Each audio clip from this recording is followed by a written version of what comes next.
Every day at the end of the day, you get that notification that you're getting the chance to kind of log or track the things that you do physically. We know without a doubt that physical and spiritual and emotion, all that are tied together.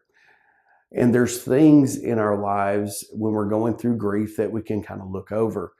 Things that seem so simple, things that we know to do.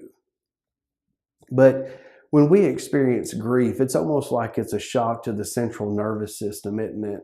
I mean, it affects every part of us, whether it's our diet, whether it's exercise, whether it's our sleeping habits, and maybe, just maybe, it's the normal routine type things that we did every day in the past, but it's like those have been put on the sideline.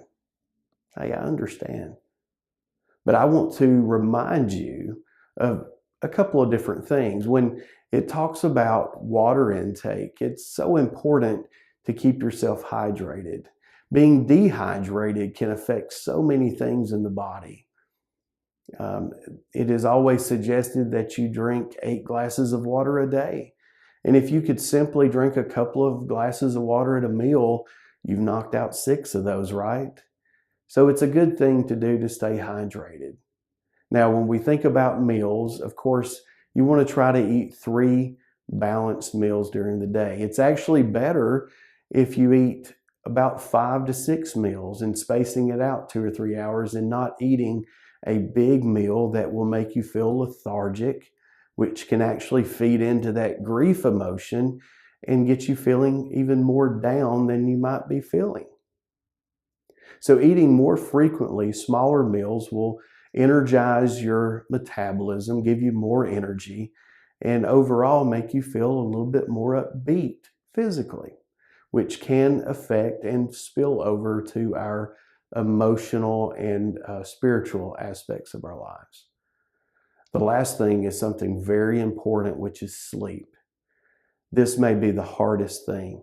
At night when we go to lay our head down on the pillow, everything's quiet, everything's done. It's just us and our emotions. And sometimes I know I was the same way. It's like you cannot calm your emotions enough to even go to sleep. And you just toss and turn and you look at the clock and it says 3, then it's 4, then it's 5. It's almost like you see every hour of the day, or the night rather. Listen, sleep is so important.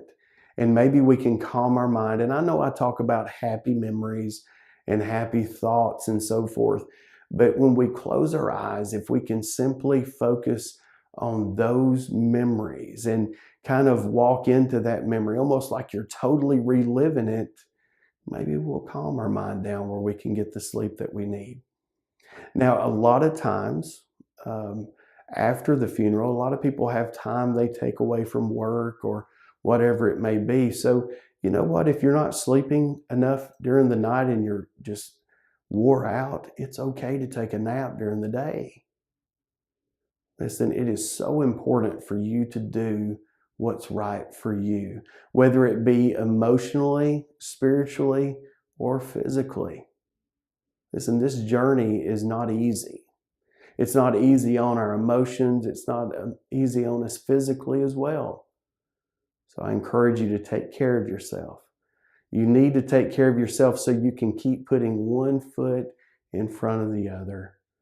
Listen, we're simply here to encourage you on this journey and to take care of yourself.